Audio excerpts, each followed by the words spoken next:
Laugh all you want. You ready, Bams? All right. Shout out to Bams' Miller High Life. This is Inside with Outsiders. I'm Jeremy Asgari, and today's guest is the lovely Susana Cardona, who can't stop laughing at me. Yerp. Susana, I know you're not from New York. You're not, right? I am not. You're not. Well, I say that I grew up between the West Coast and the East Coast. So I was born and grew up the majority of my childhood in California, Southern California, and then I came to New York in my later teens. So I finished growing up here. Okay, that kind of makes more sense when I think about you and your vibe and maybe your attitude. Yeah. Not necessarily negative. Sometimes it could be. The hate is coming through. No. The fieriness, the intimidation by that, the passion you have. It's not someone I know. No one I know in California has this. This is like an East Coast thing. Okay. And you think you developed that in high school here? You went to high school here? Well, I mean, I was from a working class neighborhood in Southern California, so it was all hood shit, and then I came here to more hood shit. So I think it just it's the hood shit. It's the hood shit, yeah. And where you're from? So your background, your ethnic background is Colombian and Chilean. Yep. And were there a lot of Colombians, Chileans where you're from? You are looking at the representative. Really? I am here. So what would you grow up around? So predominantly black people, Filipinos, and Mexicans. Okay. That was like. And where was this exactly? San Diego. San Diego. Southeast. If nobody knows exactly, like nobody has gone to my neighborhood because there's literally no reason to go there. So it's like when people visit New York and you're like, oh, yo, word, I'm from Corona. You ever been there? And people are like, crickets. Really? Because there's no reason. But if you're a tourist, there's no reason to go to Corona unless you really know. So same thing with Southeast. Like there's no reason. There's not like, it's not by the beach. It's not particularly pretty. It's a lot of liquor stores. I've never been to San Diego, and I've met people from San Diego, and my vision or my impression is that based on the people I've met, is very bro-y and surfy, but bro-y. Well, people from the beach are that way. Frat bros. Yeah. From the beach, people are that way. So, like, I think the advantage that New Yorkers have is that you can take a train 5 minutes, literally one stop, and you're in a different world. In pretty much any other world, any other state in the country, you're driving. Well, on top of that, not only can you take a train stop, change the next stop, and be in a different world, but the people on the train are from so many different worlds, and that's why I like New York as opposed to Cali. And each place has pros and cons. Everyone's like the weather. I'm like, I appreciate the warm weather from California, but what's tough in California, especially LA, and I'm thinking like LA. I'm speaking on LA mostly, Southern California, is that it's hard to meet people out of your social circle. Yes. Hard to meet people out of your social circle, out of your socioeconomic status. Out of your neighborhood and area. Yeah. Because just to go to the next neighborhood is like an hour drive. People think New York is big, and I'm like, it's so small. Like, so I just got back from LA. LA eats up New York like 50 times. Not yes and no, because LA is a suburb. So if you include all the suburbs of New York, then you got a comparison. It's mad big, Jeremy. I know. Yeah. But the thing is, there's no central part. Yeah. West Hollywood. Right. Like there's no central place like we have in New York, whereas in Manhattan and then Brooklyn and Queens, and then from there it goes out and out. And you go to Westchester, Bronx. I mean, Jersey, Staten Island. I don't know about Staten Island, but Wow, the hate is real today, huh? They gave us the woo. They gave us the woo. Shout out to the woo, yeah. Shout in. But yeah, if you include like Westchester, Long Island, Jersey, Connecticut even, like that's when you can compare to, because that's tri-state area. Sure. And that's essentially LA, you have to compare to the tri-state area. Yeah. But let's backtrack a little more. We're going like a geographic rant right here. we went to the same college. We did. Hunter College alumni. So did Bams. Bams is at college. Yes, City Kid School. Exactly. All right. The Harvard of the Upper East Side, if you don't, excuse me. Wait, I never heard this. Well, you know that, so CUNY schools have more Ivy League trained and graduated professors than Ivy League schools themselves. So it's so dope. Like, CUNY is an amazing institution, and I recommend it to anybody. For sure. Did you start your college career at CUNY, at Hunter? You did, from beginning to end? From beginning to end. Where'd you go? And then I did a year of grad school, but then this little thing called the recession happened. And that was the end of it. Let's go back before that. So you're born and raised in California. When did you leave Cali? When I was 17. Oh, wow. Yeah. And so you finished your high school, last year in New York? I graduated very early. I was a really so you smart finished kid. high school in Cali? Yeah. Yep.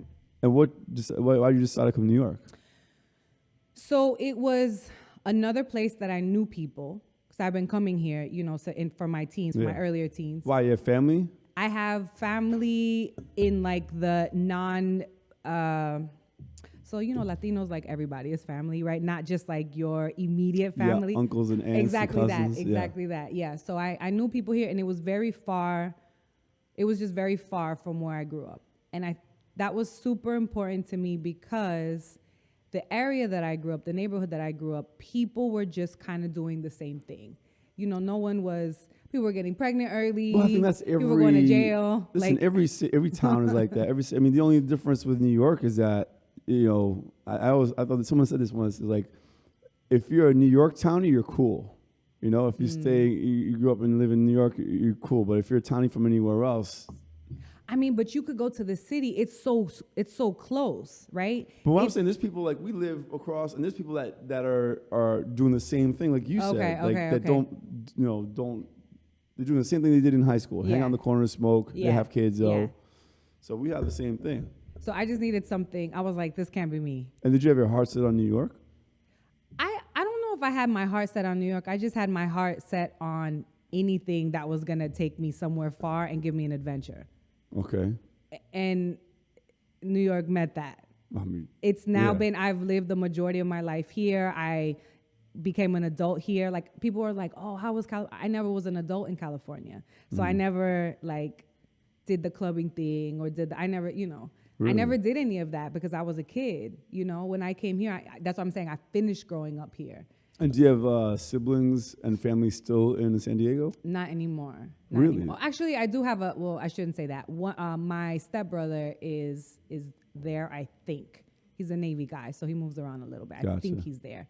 But my brother is in Austin, and my other brother is in South Florida. So we're like gypsies by ethnicity, right? Honestly, and then also just it's like part of our family culture. And what about your older family members, parents or aunts, uncles, grandparents? Yep. So my father lives in Florida, and my mother lives in Texas as well. On my mother's side, the Chilean side, they're a very not traditional Latino story. So there was only 2 siblings, which is very not Latino. Yeah. So my father's story, he's Colombian, and he has the 13 brothers, and sisters. Came here in all kinds of crazy ways. All of them? No. Some of them, yeah. And then the majority are still in Colombia because you know some of them. Yeah, shout out to Andres. Yes. Actually, I went to Colombia. He's gonna be so excited that you gave him a shout out. Andres was the man. He was such a dope dude. So basically, we went there. I told you I was going there. We went to Medellin and Cartagena, and you put me in touch with your cousin who was listen, just he'll look out for you. He'll take you everywhere. Yep. And he did. So it was great to have a local perspective. That changes your trip entirely. Yeah. And Medellin is one of my favorite cities just from that one trip. It was a beautiful city. It's mine as well. And then we decided it's a boys' playground. I couldn't take advantage of it then. Too bad. I'll go back. Sorry. I mean, look, I'm not mad at that I didn't get to. I had a girl at the time, and I wasn't. That's right. I wasn't going to mess around, but I would go back. Okay. And maybe see what I missed out on. Yeah, exactly. But no, it was a great time. And the thing he was studying to be an architect then, yes. Right? Is he? Yeah, he is. So it's funny, remember, because I was like, I'm going to hook you up with my cousin, but he's like a broke college student. I remember, yeah. So don't try to take him to pop botttos because he ain't got it. But he'll take you everywhere. No, the thing was, it was so cheap there. Thing. It was I think we did 6 rounds of 3 beers each, and it ended up being $9. It was stupid cheap. Then he took us to the hot dog spot after the club and so good. All that good stuff. Shouts to Colombian hot dogs. They are legendary. Mm-hmm. Although their burger was nasty. Why? You don't like Colombian hamburgers? I didn't get the one with the quail egg inside. It was I do like burgers, but maybe I went to the wrong food truck. It was terrible. The hot dog was bomb though. Oh, okay. What was the beer company that Postobon? I guess. Costeña? I don't remember. We had a lot of those. Okay. That's why I can't remember. Okay. Good.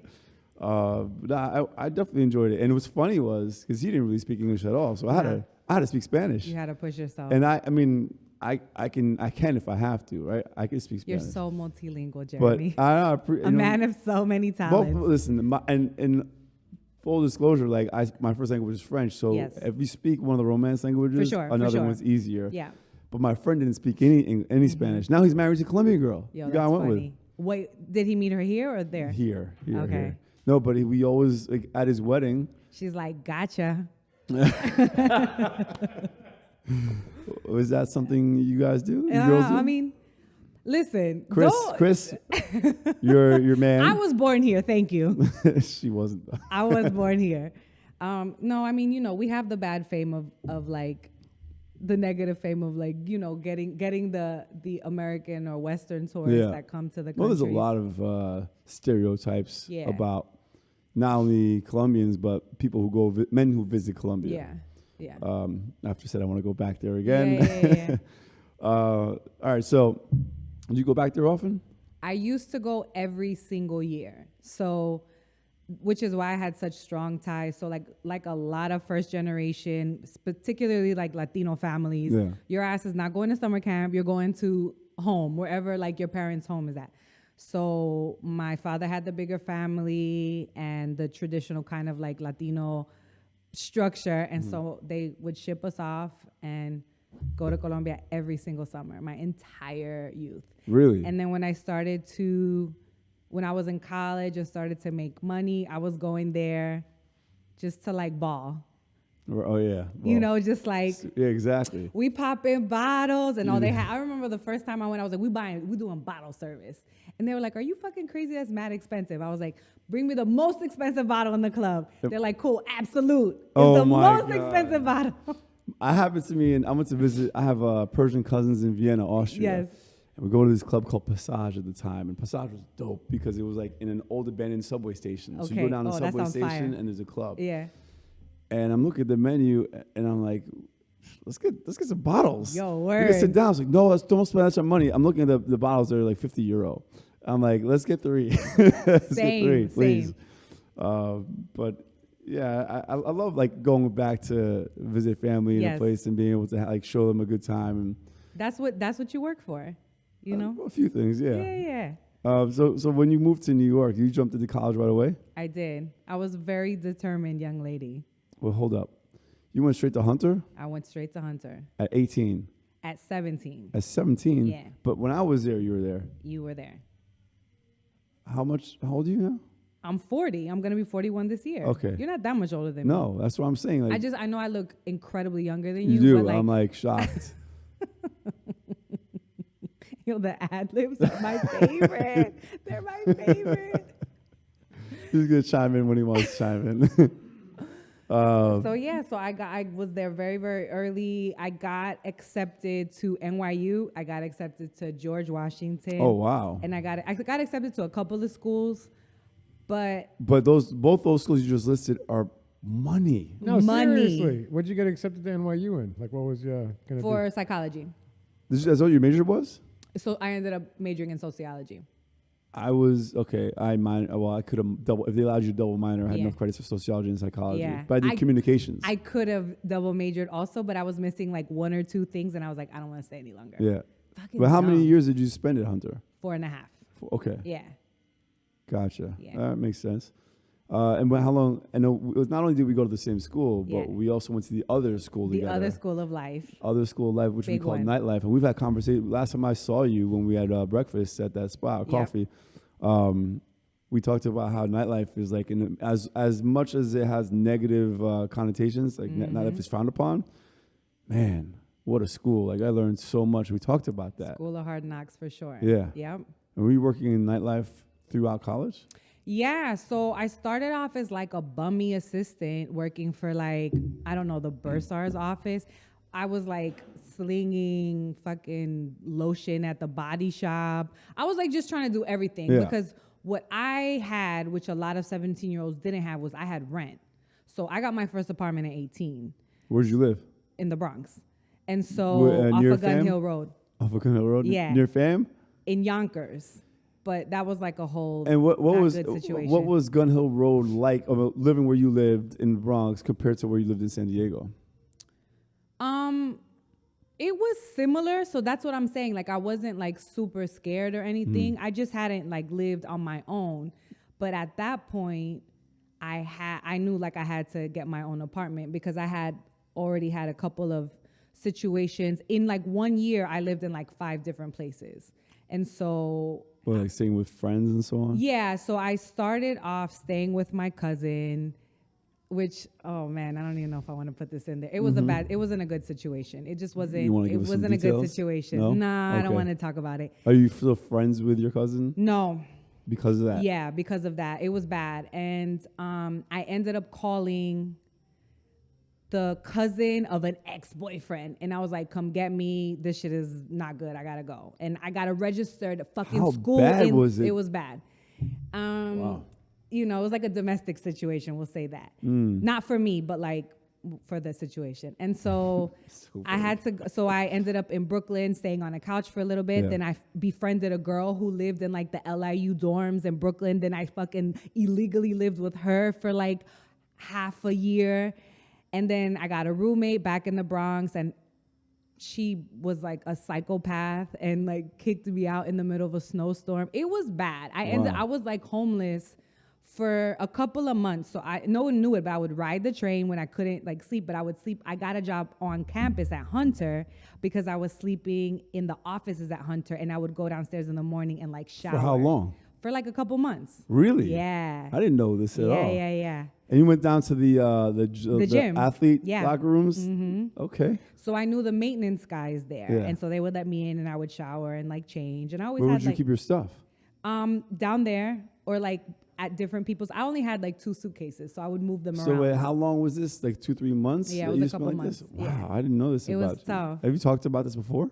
Only a couple people know this story because it's not like, it was like a really hard time. But do you look back at that? What are your feelings and memories when you look back at that time? Are they entirely negative? Do you have fond memories about that? I just can't believe that I fucking did that. Are you proud of those moments? I don't know if I'm proud of it. I would be if I were you. Yeah. You made it. Yeah. That you like the epitome of somebody who moved to New York, actually lived in New York, and just kept on going. Yeah. It Like, kept no fucking handouts. going. yeah, exactly. So I'm gonna make this shit happen. Yeah. I'm not giving Yeah. up. You didn't give up. That's Well, what the it is. thing is also is that I feel like when you don't have people to fall back on. So my mom was single mom, and she was like raising my knucklehead brother at the time. Like my dad was, I don't even know where my dad was at. And so it was just kind of like people always talk about going back home, but there was really nothing to go back to. Right. You know what I mean? And so it was like you have to make it work. I can't imagine being homeless. One of my hard times, I was broke throughout college. I was dead broke. But I remember All one of time, us. Bams, I saw him that day. He helped me out, but he didn't realize, like, I was at Hunter. I didn't have enough money to go back home. Yeah. I didn't have $1. So I stopped by Javits Center, and I was like, I never asked my dad for money. Yeah. Like, yo, I need some money to get home. Yeah. I need money for, like, the week to get to school. I need money to be able to get some lunch or some food. So then he gives me some money. I go home. He's giving me like $50, right? I go home and find out I forgot the power was out. My mom went to her boyfriend's house, and I had to print up a paper. So I had to go down to where he worked. I think I had to walk there. I had to walk to Newport, get something printed up, which was like a 3-mile, 4-mile walk, maybe something like that. Yeah, from your mom's house, probably. And then I printed it up and walked back. Struggle life. Took a shower in the dark, went to sleep, and woke up in the morning, went to school. But I had a roof over my head, Yeah. so I didn't have it terribly. You know? It was I think riding the train was like the scariest. Like I woke up a couple of times on the train at night. So I would sleep with my book bag like in the front. And I woke up one night in an empty car, and I turned. I was in one of the 2-seaters, and a dude was sitting next to me fucking watching me sleep. That shit, like I swear I don't know how nothing happened to me. And man, I almost feel like shaking you and be like, yo, crazy. I didn't know you then. Yeah. We didn't know each other. No. Actually, we saw each other in school. It was like, hey, what's up? In nightlife, but it wasn't until like later until we became friends. Yeah. Like a more of like a conversational basis. Yeah. It was hard. I feel like I think it's important to know, like, you just never know what people are going through, and to show like empathy, right? Yeah. Because nobody knew that I was fucking homeless. You know what I mean? Like nobody was like, oh, she looks like a homeless kid. You know what I mean? Like it was just, that's just what you did, and you had to go to, I just knew I had to fucking go to school. And like, it was the way out. So I was always working, always figuring it out. And what did you tell your parents? They thought you had a place to stay? My mom was kind of like, she didn't know, because I didn't speak to her for like months on end, because I knew that she was going to be like anxious, but she couldn't help me. It wasn't like she was going to send me fucking $5,000 and was like, here, you know, so it's like, tell her for what? So that she could know that her daughter's on the other side of the country. And you didn't really have family. You had a family here, but you didn't have family. Yeah, it was like, for what? Like, what am I doing that for? So when you finally got this apartment, this was after what, 3 months? Do you want me? It was no. I was. Tell me, what like you that tell for like me? a year You and a half. saying something just now. Well, the story about how I got the apartment. Yeah, let's hear it. So I was 18. Fuck you for this. So I was dating a guy at the time. You know, trying to stay having a boyfriend. And I was shacking up with his 2 cousins at the time. God bless them. They were strippers. That's why my love for strippers, for like working women. Just 2 cousins, female cousins. Female cousins, they were strippers, okay, And right in Kingsbridge, they were from the Bronx. And one day I was like, fuck, I gotta get a place. Like, I'm just living on people's couches and like showering and like kind of eating, but not really fucking eating. Like, I'm trying to get through school. Like, this shit is fucking horrible. Yeah. And so she was like, there's an apartment. My boy runs like a real estate. You could go get an apartment off of Gun Hill. And I was like, cool. I got all this cash saved up because I was eating like dollar menu meal and like sopa from the bodega for like $1.50. We were just talking about that, right? All day. No real meals back then. No Dinner real was food. a sandwich. Yeah, all day long. Yeah. And like Taco Bell from Hunter. You remember Taco Bell? Oh, what? The two tacos? No. That was me. I was what? Asking for quarters. I didn't have enough money to get lunch. So I'd ask for quarters. If I got lucky, so I'd get enough quarters and I'd get a bean burrito. Nothing else. Refried beans on a tortilla. Yes. If I got lucky, and lucky meaning I got an extra quarter, I get it with lettuce, tomato, sour cream, and salsa. Living that champagne but life. most of the time, and I felt like that, I got an extra quarter. And I was going around the athletes downstairs. I played basketball there, so I asked, you have a quarter? And most of the time, it was like refried beans and tortilla, dry as hell. Yeah. I remember one time I had enough for a cheeseburger, and I get the cheeseburger, and I open it up, and there's like mold in the bread. Fuck your life. Damn it. And I start picking it up. This girl goes, what are you doing? Give that to me. She goes up there, yells at him, gives me a phone. I was ready just to eat it, to pick out the mold. Yo, broke shit. Yeah. That was me. And so whatever, we go into the real estate. Here's me and my 2 maletas, my fucking my mobile home. Yeah. And my girlfriend, who's a stripper, right? And they were like, looks like reliable. Yeah, she was like, yeah, right. She was like, she needs an apartment. What's up with that studio, whatever, off of Gun Hill? And the guy was like, well, let's run your credit. I'm like, credit? Like, what? Well, who's your guarantor? I'm like, what does that even mean? Right. And they were like, you need somebody to make sure that. I was like, my fucking mom has no money. Nobody has money. There's no money. Like, I don't know what the fuck this is. Yeah. And the guy was like, you're too young. You were 18. Old enough. Yeah. I was either 17 and like about to turn 18 or 18. I can't remember, because I remember he was saying you're too young. He was like, you're too young. I can't give you the apartment. Yo, my ass made the only show. I was like, I just fucking start breaking down. And I was like, I need a fucking place to live. And I just throw all my cash on the floor. And I was like, please, like begging for my life. I was like, I can pay 2 months up front. My rent was $450. Oh my God. Right? So you can imagine the, Lux apartment, the building that I was living in. And I was like, here's $900. And I think I had like $1,000 left to my name. Oof. I was like, I need somewhere to live. Yeah. And he just looked at me and was like, just fucking pay the rent. Right. And I was like, I will, please. And he fucking gave me my lease.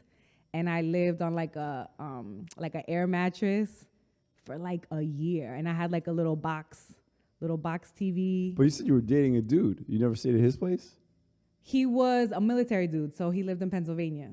I mean, that didn't finish. But I'm gonna tell y'all something for the girls.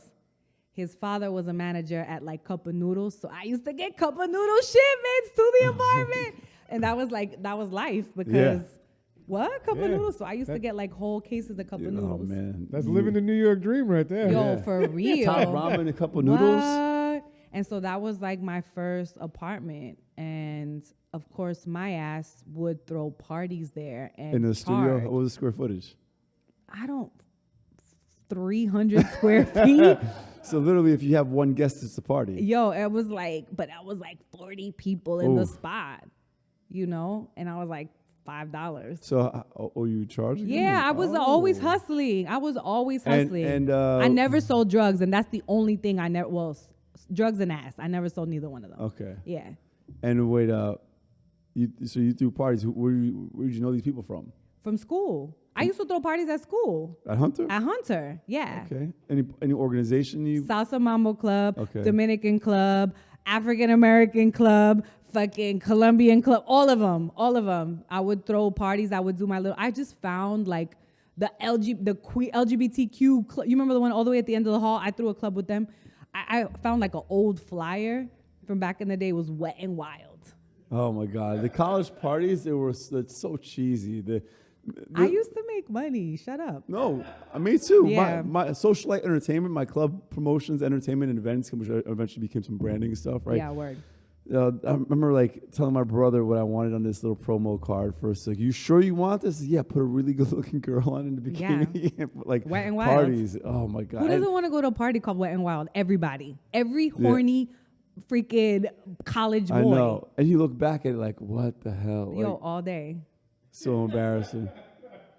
I think that was like one of the keys to like just my success in life is not, I grew up with boys. Obviously I have tons of guy friends. Yeah. And like, I was never scared of dudes. And so, and I knew what dudes wanted. See, like women who act like they don't know what dudes want, you're making a mistake, right? Like you can capitalize. And so you can make money off of it. You don't have to, fuck everybody. You can make money off of it, right? Like you want to throw a party, I'm going to befriend all the hottest girls in college and I'm going to bring them to my party. And then I'm going to tell the guys, all the fucking hottest girls are at Susana's parties. So they're going to be like, Susana rolls with all the hot bitches. I got to go to her party. I wish I would have known. I would have gone to the parties. I know. I was on like my CIN shit. Like back in the day. I know you're. Don't forget about CIN. Like fully equipped, right? Yep, Fully equipped. yep. What were the other promotional companies? They used to do Tuesdays. It was like when there was clubs that did 18 and over. In that was like Copacabana did like 18 and over. Webster Hall, but I think they might still be 18 and over. Yeah, man. China Club. What else? China. We could go toe to toe on the nightlife shit. So that was. So when did you? So you were doing these parties, and you were still working odd jobs. What were you working doing? Odd jobs, yeah. And then I was telling my boy Louis, I was like, I'm fucking broke. Like Louis from Hunter. Louis from Cuenca? Hunter. No. And so he was like, Sana, you're too smart to be this fucking broke. Like, you got to make some. But I was like, I need bread. Like, I can't work for $5.20. I have rent. Like, y'all live at home. I have full on fucking rent and like Con Ed and like cable. That shit was like luxury. And so I was like, I can't get kicked out. And so he was like, all right, I'm going to hook you up with my girl. She does bottle service in a club in Queens. Bottle service, and then Pandora's box opened up. He was like, it's some drug shit, but like, if you're not scared, and he was like, I know you're not scared. Yeah. You can make some money. Drug in what sense? In fact, it was all drug dealers. Yeah. Like it was the spot, right? And so there used to be this spot in the back of Shea Stadium where all the mechanic stuff is at. There used to be like hidden speakeasy clubs, like complete fucking fire. Are we talking about chicas here? No. There was, so that was one, but there was a couple of other ones, and they were completely illegal clubs. Uh-huh. There was no it was like one entrance in and out. Like if there was ever a fire, we would have been done. But she was like, go one night. You're skinny, you're pretty. I'm sure they'll take you or whatever. So I went in, and right away the fucking manager was trying to like get in my ass, and I was like, nah, but I'll let you take me home and give me a ride home if you give me a job. Take you home as in drive you home. Give me a ride. Yeah, give me a ride home or whatever. Because I knew he just want to fucking touch me. And I was like, whatever. So he give me a ride home. I fucking duffed him, but he liked it and fucking hired me. Let's be clear. Duff means she dipped out on him and didn't do anything else. And I hit him because I was like, he tried, and I dipped out. Like he was trying to like cop a feel, and I was like, bang, you're not touching me. Fuck you, but give me a job. Yeah. And then he was like, all right, respect. You got Are you sure you weren't raised in the Bronx? I know, crazy, right? My mother, shouts to my mom. Like, I come from warrior fucking women. Like, my mom fist fights. Like, I grew up with my mother fist fighting. Your grandmother and your grandmother's warriors. mother? Like, they're not scared ever. Like, now you know why when I said she's from San Diego, I got to remind myself she's from San Diego, not the Bronx. Yeah. Like, they're not scared ever. Like, my mother's not a scary woman. And so he was like, respect. And so he was like, all right, well, you can handle the guys here. It was all Colombian and Dominican drug dealers, all of them. And I fucking ran their bottles and shit. And I was making like the first night I went home with like $800. That was my rent for 2 months. I was like, what the fuck is this? And I just got to wear a short skirt and a push-up bra, like sold. And so that was it. I worked there and I started to work at all of the kind of like drug dealer spots. And then I ended up having a drug dealer boyfriend. Well, were you still in school at the time? I was always in school. This is still a Hunter? Yeah, still a Hunter. All right. Got a new boyfriend that I met at a strip club that I was working at. And infamous shout out to Sin City. Oh my God. You worked at Sin City? I did. I've been there once. Legendary. And I feel like I had to go through airport security to walk in that place. Well, so I worked at it when it was nice. Anybody who went to Sin City the first 2 years, it was button-ups, hard shoes, smoking jackets. I used to hate those dress codes. You know why? It was like that. I hated dress codes. It wasn't hood shit. Any place that had dress code because they had the wrong crowd going there, and they would make sure people were. It became that. Yeah. But it wasn't that at the beginning. So I worked at the beginning. I went there. This is I don't know how many years ago, but I went there. But I went there with somebody who was plugged with everybody who was in there, the type of people you're talking about. Basically, so I'm not gonna go into detail, but same. We were good. Right. We were good. But I never experienced that. Like going through metal detectors, like literally it was like airports, like TSA. I have TSA pre-check. Can I just skip this line? This is terrible. I had left by that time. Yeah. But people were always like, "Damn, you worked at that crazy strip club." But I mean, I thought it was one of the most eye-opening experience, and honestly, it was like amazing.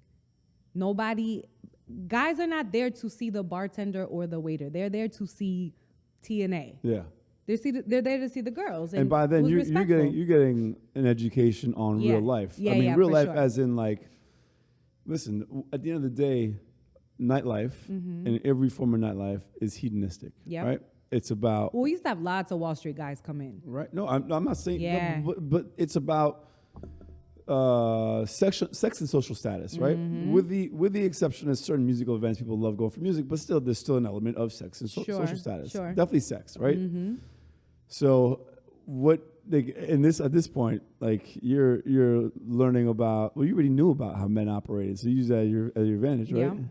When did you go from that scene to like the mainstream club stuff? When we started, because I was compared to that, I wasn't doing parties like that. I was doing like mainstream Manhattan, downtown Manhattan clubs. Right. So when did that happen? I met a guy. Okay. Susana, stay having boyfriends. Stay having boyfriends, yo. Stay having boyfriends. It's true. He was of the underbelly sort. And was this the one that you talked about that you met from the first place? I met him there. Okay, yeah. There's another guy. Met him there. And, he treated the girl nice. He had nice things. I was young, you know what I mean? He helped me pay rent. Well, how old were you by then? I don't know. Like 20? 21? Maybe 20, 21, like young. And he was like, come on, Mom, I'm going to take you downtown. And I was like, all right. And so I invited all of my girls from the Bronx, and I was like, are we going downtown? And then we get downtown, and he was like, pick out which bottle you want. I was like, I want the one with the flowers. PJ Rose. Oh. How do you not remember that? You're not a bird. And so we're drinking PJ Rose, where were we at? I think we were, I can't remember where, somewhere in the 20s.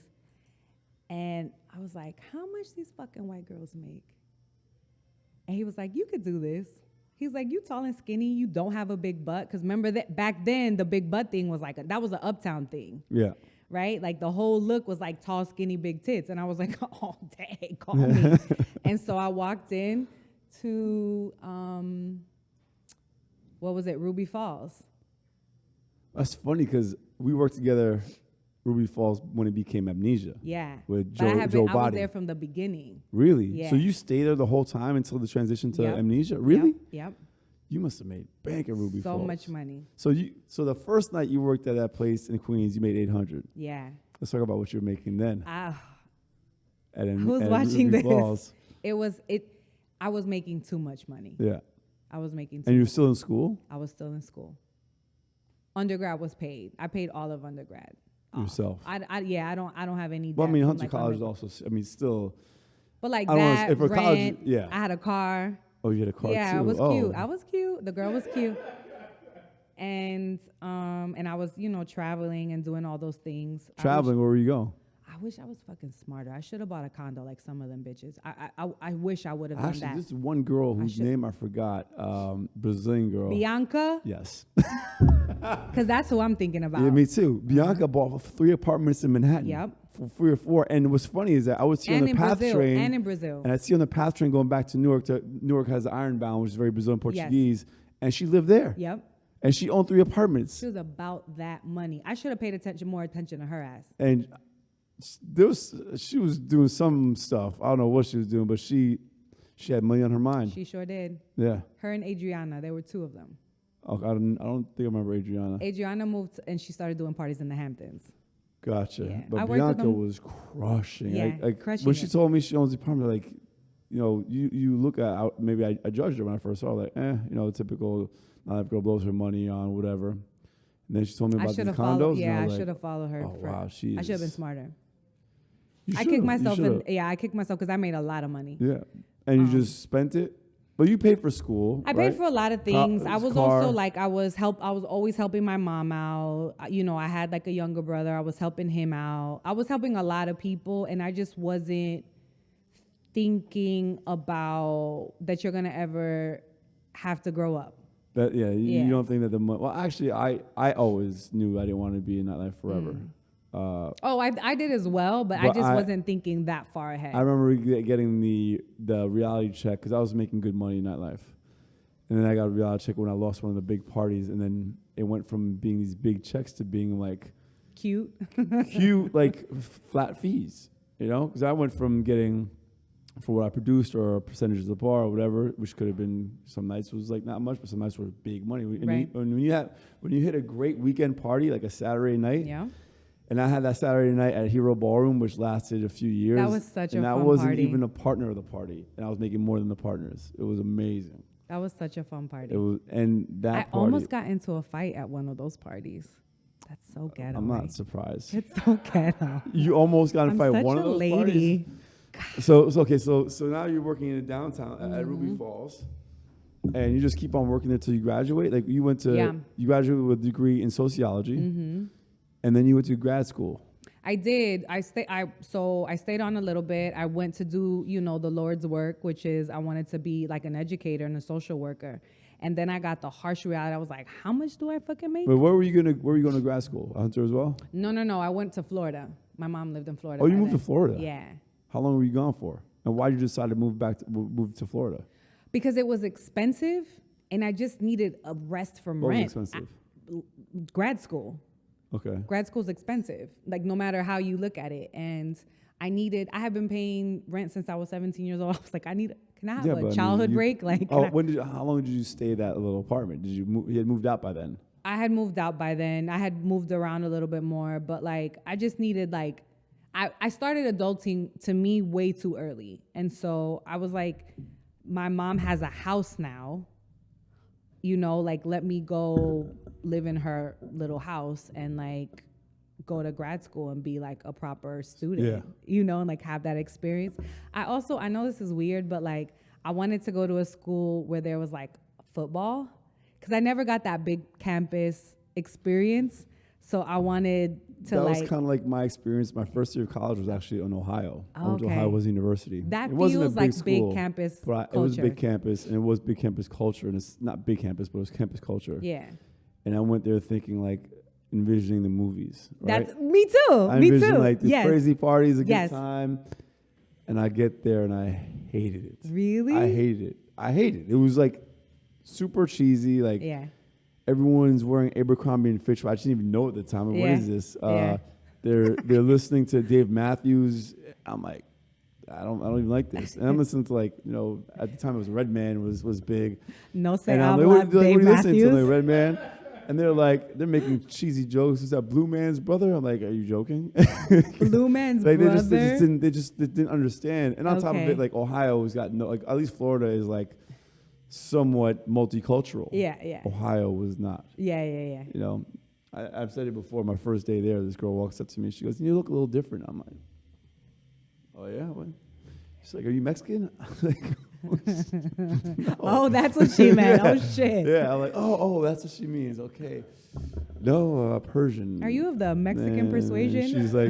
She's like, what's that? Like, oh, this could be an interesting year. This is gonna be a long year. Yeah, no, but wait, hang on a second. She was in college and she asked you what Persian was? Yeah. Wow, that's a really good college. But there wasn't a school. Top liberal arts school, top 50 in the United States. But again, this is in Ohio. This is like the only ethnicities you know are black, white, Mexican, and maybe Asian. Like that's all you know. Not even Asian, Chinese. Exactly.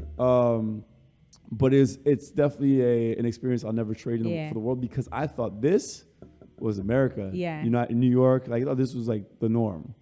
I was wrong. I've still always wanted to go to Ohio, weirdly enough. I've never stepped foot back in there, and eventually maybe I will. I've never had reason. I haven't had reason to, but like I'm kind of happy I haven't gone back. Yeah. I hated it. Damn. That's how I feel about Florida. I don't know. I can see outside is Cleveland coming up soon. No, thank you. Nah, come on. I feel like Ohio, like, it's just, there has to be good food there. Dave Chappelle lives there. Come on, man. Like, it's Well, I never went to Cleveland. I was in 30 minutes north of Columbus. And Columbus was funny because I was like, after being there for a month, I had a car. I had this 86 Celica with 200,000 miles on it. It was a piece of shit. So ballin'. Actually, it was so bad. My boy JJ sold it to me, and I owed him $700, and it was so bad. He's like, "Dude, just keep the car." Here's some gas money for the first year. I feel bad. And gas was, thankfully, it was cheap. It was like $1 a gallon. Oh, damn. So anyway, so I was a month into my college year in Ohio, and I'm like, yeah, let's go to the city of Columbus. Like, I need to get some city vibe in my life. So we're driving, and they're like, yeah, it's a 30-minute drive. So we're driving, and like 40 minutes in, I'm like, yo, how far is the city? Yeah. Oh, we're in the city. We're here. I'm like, where's the city? Where is the city? And it was like Hoboken. That was the city of Columbus. It was like Hoboken, New Jersey. I was like, get me out of here. It was terrible. Big city boy. But so Florida, I mean, but it was good because I thought this was normal. And we're in a bubble here. Let's be honest. I briefly dated a guy from Columbus, Ohio. Briefly, for a reason. He was the one and only white dude I've ever briefly dated. Really? Hung out with. Yeah, okay, gotcha. Yeah. Because every dude you've dated has been like Latin or I like black. brown men. I like brown or men. Caribbean, I would say. I like brown. Give me all the ethnicities. I feel like we are an interesting bunch. Shout out to Chris. My God. Yeah. I would say, so you were in Florida. Yep. How long did you last there? For like a year and a half. You didn't finish. I didn't finish. Why not? 2009. Oh, the recession? Yeah. But was it because you're paying for your school from the money you made in New York? Yes. And I was attempting to bartend in Florida. Where in Florida? Tampa. Oh, I'm thinking like Miami. No. But get this. The Poppin' Club in Tampa at the time had 25-cent beer Tuesdays. Like, that was the poppin' night. So a big tipper would give you a full $1. Oh, good God. Oh, my God. So you could easily work a 5-6 hour shifts and go home with like maybe $100. Wow. 80. I was like, I'm because I lived with my mother, but I still had to pay rent. You know what I mean? Like, we've always been like working class, right? It was like, you are an adult, you're helping out. And at that point, I had paid for underground. I'm eating into my money that I had made to pay grad school. I'm not making any money back. Then my mom keeps losing her job, and then she lost her fucking house. So it was like emergency time. And I was like, I gotta go back to New York, and I gotta make money now. Because like, what'd she do? She was like, like an admin. No, I mean, what'd she do when she lost her house and you left? Was she? Well, that takes a while. So anyone that has ever lost their house, it's not like an eviction notice. It's not like that. Like, it takes a little bit. And then recession hit. So like, the banks were, because they were doing scumbaggy shit anyway. So it was like about a year afterwards that she had to turn in her house. But then my grandmother passed. It was just like fucking tragedy after tragedy. Then my father loses his house. Oh my God. It was like, really? And the only one in the family that is working and making money is this little one right here in fucking nightlife. Yeah. Because nightlife did not stop So during you the went recession. back to New York? I came back to New York and started bartending? And started working again. Yep. Were you bartending or bartending and waitressing? Both of them. Yep. Man, but recession hit nightlife a bit too. Yeah, but not like it did in other places. No, there was still and money. Drug dealers were still out. Yes, and you were working in those places, which made I was working in all of it. So like Mansion, like. You worked at Mansion too? I sure did. I made a lot of money at Mansion. I worked there. But it was like I needed quick money. I have always found my place. Like, for some reason, life has always led me to these moments where like people are leaning on me. And so I need to produce now. I don't have time for the long run. I don't have time to like, go get my MBA and like maybe get that big job. But you also realized that social work wasn't your route, and you got back into nightlife. When did you decide to make a move outside beyond nightlife? You still worked in nightlife, but what was the next move? A long time. Cornerstone? Was that your first move outside? No, I had worked in Cornerstone. I had always kind of had a lot of jobs, right? I was very that way because I wanted to always keep my toe in like date, because I was like, this shit's not gonna be forever. I ended up in like a crazy deep depression after my grandmother, which lasted like 2 years. I was like, again, back on sleeping on someone's couch. It was like such a sad time in my life. Why did you sleep on someone's couch then? I lost my apartment. It was like all this crazy shit. Weren't you making money in nightlife? I was, but I wasn't going downtown anymore. I'm telling you, like, when anyone that has ever dealt with, like, I thought depression was like some white shit, honestly. I really thought, I was like, that's what white people go through. Like, we don't go through that shit. But then when you like see your whole, like, I don't know, life crumbling, it's like very, very, like, it's hard to get out of. And I wasn't trying to I hated nightlife at this point. I fucking hated everyone. I hated people that drank. Mm-hmm. I was like, I became so judgy. I was just like, I can't make money because I hate this shit. I didn't want to network. I didn't want to do any of that shit. So I just like, I had a bunch of shit came crashing down, and I was like back on like sleeping on my girlfriend's couch. And in Uptown, in Dykeman. And one day in my fucking full-blown ass depression, I was like, fuck this shit, I'm gonna go drink. And my girl's like, meet me here. My boy is opening this new place. And I was like, all right, whatever. Walk over, and the place was called Dykeman Bar. That's the famous Dykeman Bar. It has the whole outdoor block. Okay. One of two of the first and only places that in Uptown in Manhattan, which for people who don't know, it was all Spanish spots. It was an old Spanish neighborhood. You could only listen to Spanish music for a long time. Dominican specifically. Only Dominican music, right? Some Cubans, some Puerto Ricans, but mainly Dominicans. And you would listen to merengue, bachata, but you weren't listening to like hip hop. Right. And Dykeman Bar was like one of two spots, of the only spots that like would listen, that played hip hop. And I started there, and fucking the rest was history again. Made so much money again, and got pulled into working for the largest distributor in New York, because they're like, you fucking hustle. So you made Come your work way for the brands. For Empire? Yep. You worked at Empire, right? Yep. And what were your brands you worked with then? I exclusively worked on Moet Hennessy and Diageo brands. Oof. Yeah. Oh, they distribute theirs too? I didn't realize. Yeah. Mm-hmm. They did then. Yeah. Yeah. Yeah, I think I was. They don't now. With you the day that. Maybe. Anyway, so So they saw your hustle. They saw your obviously personality Yeah. that they saw potential in you working for them. Yeah. And is that when you kind of took your toe out of the nightlife world and dove into? I just couldn't get away from liquor. And what's funny is I was never a big drinker, but I kept getting sucked into this industry. I think it was crazy. I don't know if it was necessarily because it was liquor, but your understanding of brands and your personality, right? Mm-hmm. So then that kind of led to, correct me if I'm wrong, this amazing opportunity with Clase Azul, right? Yeah, I did 6 years at the distributor and traveled and learned all about the back end of like how to build brands, how to sell brands. And I had such an inside track because I also served brands and worked with brands and developed and managed bars. So it gave me a real insight in terms of like the how everything works. Cloudy, liquor industry, which nobody really knows about. Controlled substance. It's a controlled substance. Yep. And then I was like, I need to go to the next thing. And my girlfriend was like, I know this little brand that's needing someone. I don't know if you really want it, because the next natural step was to go to one of the big guys that I had been working with so long, more Hennessy or Diageo. And I had been interviewing, and I was interviewing at Brown Forman. I was interviewing at all the big brands. They're just taking so fucking long. And if you've noticed from the story, I've always kind of been like, give me something. I met the guys from Clase Azul. They were 2 Mexican dudes. We hit it off right away. They were like, we can't pay you what you want to make. We can't give you insurance.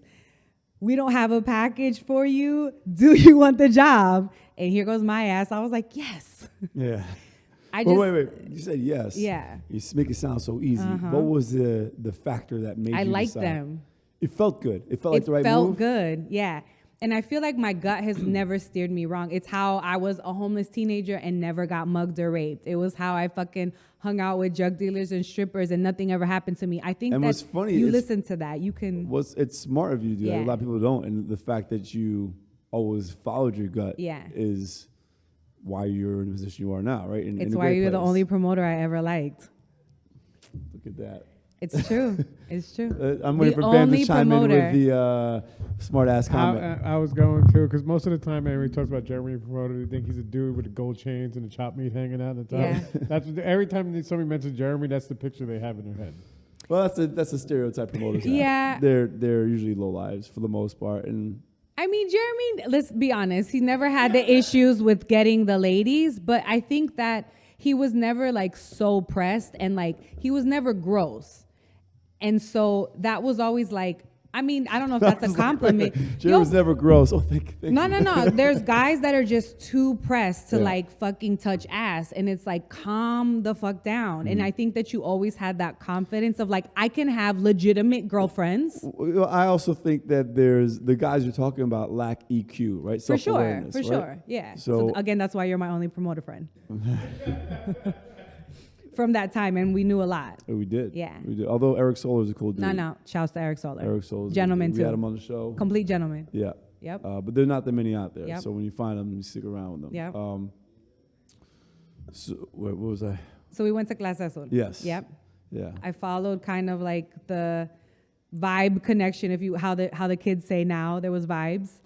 And for those of you, by now, so many people know the brand. Yeah. But for those of you who may not know the brand, you definitely see the bottles. Like a lot of the high-end restaurants and bars have these beautiful white porcelain bottles with blue design and hand-done as well. Yep.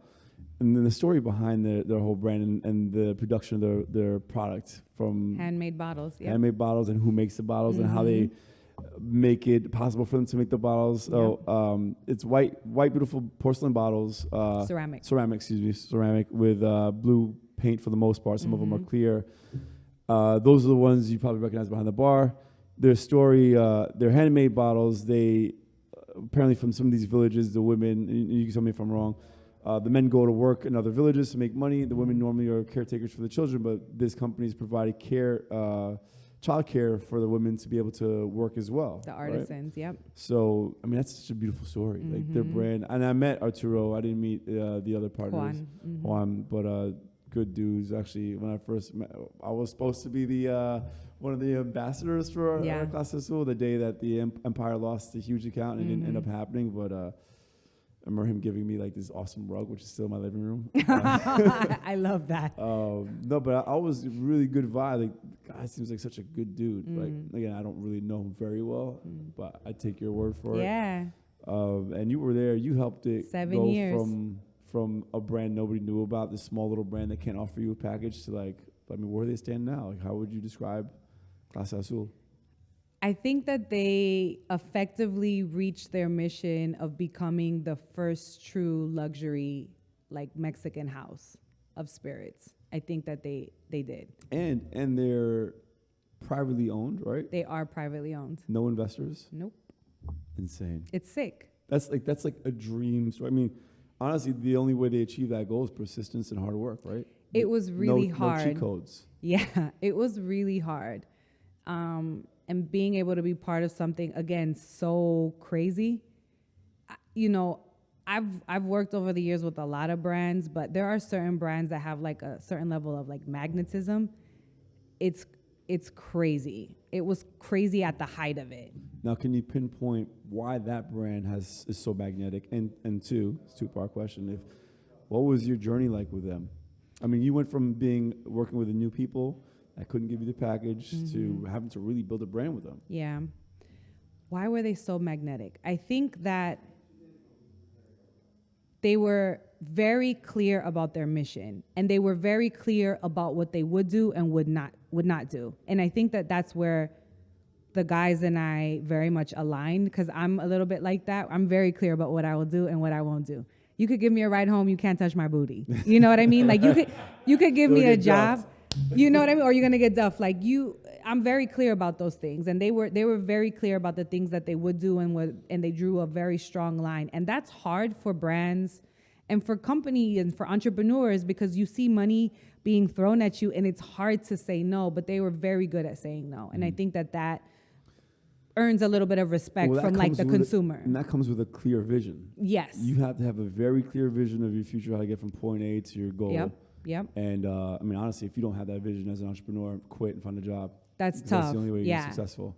Because I think entrepreneurialism right now is very sexy, but I don't think that people really understand how hard it is. No, and there's also misconceptions of entrepreneurship. Like, just because you work for yourself, you're not an entrepreneur. Right. And there's a great book, and I recommend every person in business or business owner read this book. It's called E-Myth Mastery by Michael E. Gerber. And it's like the entrepreneur's myth, right? Mm-hmm. And it talks about it, like, just because you work for yourself doesn't mean you're an entrepreneur. And what's an entrepreneur, and it's a great book because it's anecdotal, it tells a story, and you learn your lesson through the story. Okay. But it basically talks about this woman who's a baker, and she wants to be an entrepreneur and open up this, a bunch of bakeries. Sure. But the problem is she's a technician in her business. She's doing all the work. She's baking. So you're supposed to be able to hire out, delegate, copy and paste, and create the system in place to be able to do that in multiple locations. That's entrepreneurship. Right. Otherwise, you're self-employed. Yeah. There's a new term for that. It's also solopreneur. Solopreneur? That's the term for self-employed? That's what the kids are calling it. Get with it, Jeremy. Oh, my bad. Getting out of the streets. Grandpa's got to get hip. So we know why they're magnetic. They're very true to their original mission and true to self, right? Yep. What was it like? What was this whole journey with them? Because your journey with them went from you being a single-ish, because you always had a man, but more or less boyfriends, single, and then becoming a mom. Yeah, right? becoming a mom. You've transitioned into like a totally new lifestyle from your first moment with them until now. Yeah. I left as a global director. It was really a proud moment. What was my journey with them without giving away too much? Because, lawyers. I mean, I don't necessarily need to know the intricacies of the business. Sure. I mean, for you as a personal growth, personal journey, this is about you. I think that any company that honors and respects their team in the way that they did, I think will have success. I grew up quite a bit You know, I took my first international first class flight with them.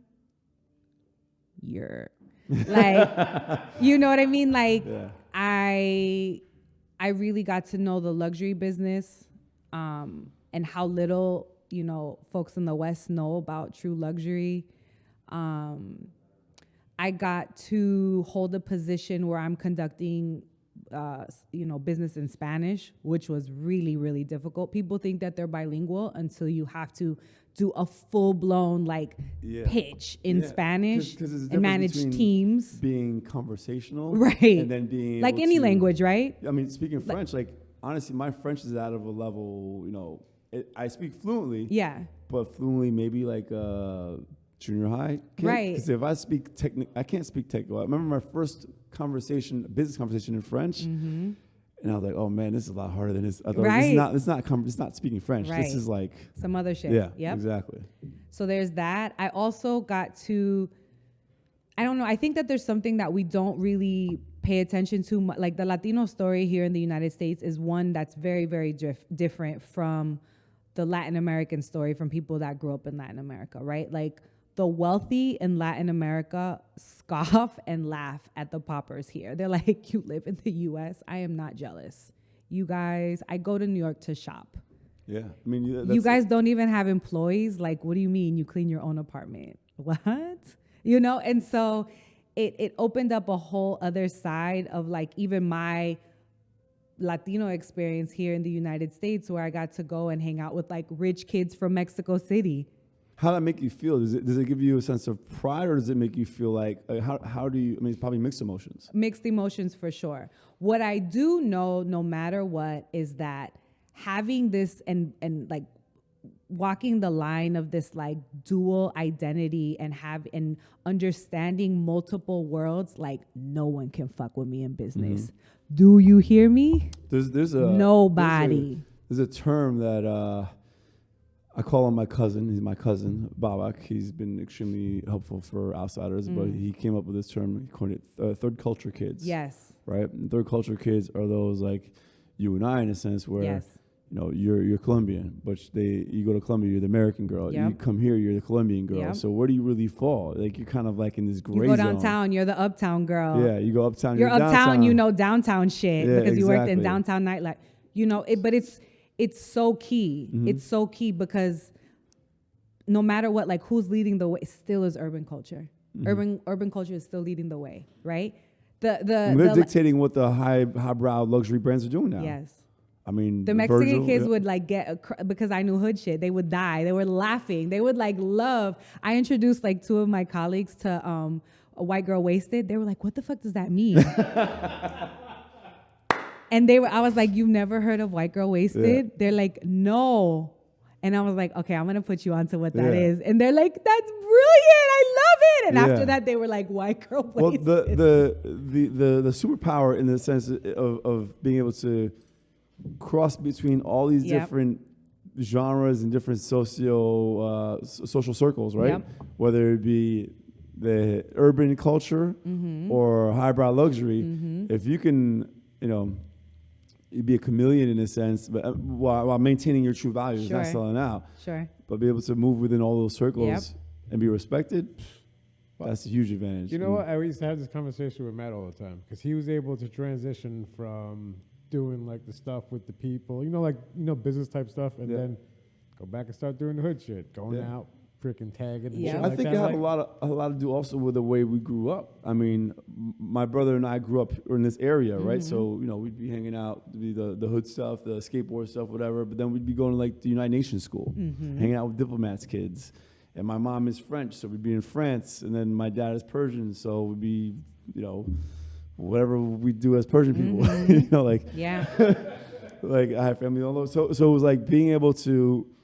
The thing is, there's pros and cons. So like, I can assimilate to all these, but what do I really feel connected to? Real connection. And that's the hard part. Like, I don't know if I feel really connected to any one of them, other than a global citizen, maybe, because I can adapt to anything. But I don't feel like I belong to one thing. I don't think we have to. We don't have to. We don't. But I feel like sometimes we're kind of asked to belong to something, and I'm like, I don't want to. I mean, I think that's a very patriarchal, like white dude.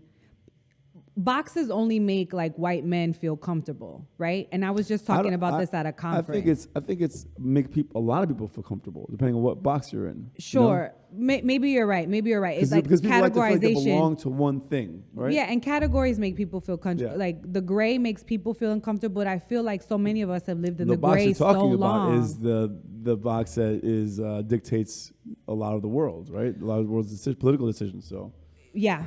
Yeah. I think that the magic sauce is really being able to go anywhere and kind of like once you understand people, you understand that like all people, like you know, I've hung out with multimillionaires and I know people that are still on the block, right? Everybody is, they feel, I don't know, insecure about something. Everybody wishes they could change something. Everybody wants the same thing. I made and everybody wants to realization- belong. I made this realization a long time ago, and I was like, I was actually in China when I made this. I was in Lijiang province, the Yunnan province in Lijiang, China. Okay. This is like no Westerners in there. Right. This is like China. People like taking photos. China. Yep. And I'm walking around. I was there for a wedding. I'm walking around, and I notice this is the evening. There's like in town people, like families are doing. They're walking around, having ice cream, looking at music, and I'm like, wow, everybody on the whole planet wants to do the same thing. They just want to have ice cream, have a good time, and enjoy themselves in it. And I'm like, wow, everybody's the same. Everybody wants the same thing. Everybody, everywhere you go, and you know, unfortunately, if people really realize that, it may not be war, you know, not a common interest, but I made that realization, and I was like, wow. And assholes are everywhere too. Oh, for sure. You know what I mean? Like, everything we have here, as far as people, the dynamic between people is everywhere else in the world. Right. Like we're human. It's the same thing. For sure. So, yeah. I keep on getting lost in this conversation. No. I mean, I think that nightlife played, like bringing it back to that, like it played such a position and a role and served as such a educational tool because what I loved about nightlife, and I will always say this, and that's why I will never deny that I worked in nightlife, even though I became like a corporate girl and a buttoned up girl and like I'm walking into the boardroom girl. What I love about it is that alcohol is the ultimate equalizer. You are who you are when you're drunk. So if you're the happy drunk, you're cool. Yeah. If you're an asshole, you're really an asshole. Yeah, we know a few of those. Right? And if you are, you know, the disrespectful fuck, that's who you really are anyway. And I think like you said, nightlife, a combination of all society's shit is the ultimate equalizer. Extreme, like is put in your face there. That's why I loved it so much, because what it allowed me to do is instantly read people. So when I would go into and dealing with a lot of men, right? So as a woman in the world in business, and liquor is a highly, highly male-dominated industry. You have to be able to read men very, very quickly. So when I would do business with men, you know, I could tell the dude that was not the cool kid and that like just has like a chip to fucking, you know what I mean, get off on and wants to throw his power around. I could tell the dude that probably got laid a lot and like wasn't scared by women. I could tell by the dude that just was like really here to connect. You could tell them right away. I have this like philosophy where I could always tell. I think business. Oh, go ahead. I think there's two factors here. One, you have to have this innate ability, right? Yeah. But two, you got tons of practice with nightlife. Lots of practice. So you refined your skill of reading people. Yep. Fast. Because if you don't read people fast in nightlife, you don't make money. No. You gotta anticipate what people want. You gotta know the champagne guy. You gotta know, as a waitress, especially as a girl, drug dealers coming in with new girlfriend every week. You gotta know if that's the main chick, don't fuck up and name her wrong or say, oh my God, it's so nice to meet you. I've been hearing so much about you. Meanwhile, last week you met the other fucking chick. You know what I mean? Like you gotta know how to play your position in business, right? You gotta know when to lay off. Mm-hmm. You know when you got to know when to bring them more. You got to know if you have enough, I don't know, like relationships to say, all right, everybody, pay up now. Yeah. Y'all are drunk. Yeah. Here's the bill. You have to know how to read the room. And I think nowadays in like the technical world, we're losing a lot of that. No, people aren't reading the room. People have a hard time with social interaction. Man. I mean, being behind the screen, You can't read the room on the screen. What is it, Tyson that said, or someone said something along the lines of people can talk trash now and not get punched in the face. But everybody has a plan until they get punched in the face. Oh, no, that's the different Mike Tyson. one. Someone else said something about like people talk tough because on social media because they can't get punched in the face. Yeah. Oh, there you go. That's a good one. But I'm not necessarily talking about people talking trash, but like the people's social interactions are so non-existent. Even dating these days, like people are on dating or meeting more on dating apps than they are in real life. Like people I talk to, how'd you meet this girl, or how'd you meet your boyfriend? Oh, dating app. Like the natural interaction doesn't really happen as much. Yeah, it does happen a little bit, but not as much anymore. Well, people hide behind a lot of things. People hide behind titles, right? So like boardroom dudes hide behind titles. Oh, I'm the executive. What do you do, bro? I'm the executive. What do you do every day? So your life has changed a lot, though, from those days, also because you're a parent. You're a mom. I am a mom. Shouts to the moms. Shout out to Cortez, my guy. Yeah. So what's that been like? What kind of, that's obviously changed your journey tremendously. Mindfuck. What is it like? I mean, your life is different now. Like you're not working in a club till 3 a.m. Now you got another job. A full-time job of being a mom and launching your own, because you're no longer with Clase Azul. Yeah. You've graduated and gone to your own, you've gone to entrepreneurship. I have my own consultancy. What's the name of it? Colectiva. And what do you do? I provide brand marketing and business strategy for small to medium-sized women-led businesses. Even though the bros are always trying to work with me, I will take your money. And what's your differentiating factor? She will take the money. I will take the money. Yeah. What's your differentiator from other agencies? Like what do you see? I know what you bring to the table. Sure. But I want people to know. I think that I've actually done the work that I'm consulting on. Mm-hmm. I know that sounds crazy, but many consultants they've gone to school and shouts to business school. But you've never done the work. It's like being like a restaurant consultant, but you've never bartended around. You've never run tables. Yeah. Like you can't tell me. So you've gotten your hands dirty. Yeah. So I've gotten my hands dirty a lot, and so and I think that there's a lot of money out there, but But building brands is different. It's not just making money, right? I feel like you can have a really profitable business and not necessarily have a brand. Oh. No, because to build a brand, you have to be a creative. You have to be able to tell a story, create a story, a narrative, right? And you've done that. You've been part of that, I should say. Yeah. You've done it with throwing parties, because that's an aspect. For sure. But also with Clase Azul, you were part of, the brand building, for sure. Yeah, and that, I mean, honest. Let's be very honest. People buy because of the brands.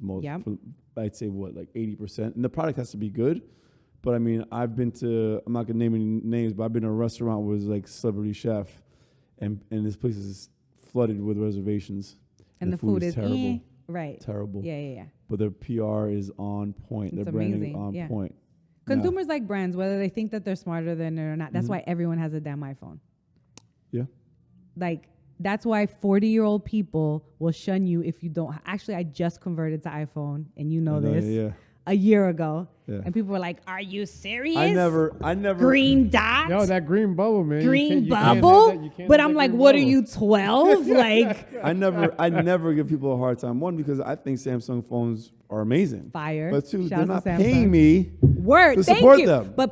But their brand affinity is so strong that people act like they're they're being paid. There are also on the other side too. It's polarized. There's people with Samsung for never with the iPhone. I'm like, are they paying you to say this? None of those people are paying my rent, my child, if $529. If Samsung wants to write me a check to promote them, I'll take it. I'll use your phone, no problem. I do like the iPhone because I have my niece's album. So like the Sherry Family album is on there. Yeah. But I'll take WhatsApp photos all day. Yeah. All day. Yeah, so, that's kind of the difference of, I've walked the walk, and I think that I have a lot of knowledge, and I'm actually pretty good at what I do. And then becoming a mom, that was like some other shit. I was like the last person on earth that anyone ever thought would become a mom. I guess I never thought about. Did you think of any of the girls that you worked with as moms? Like, no.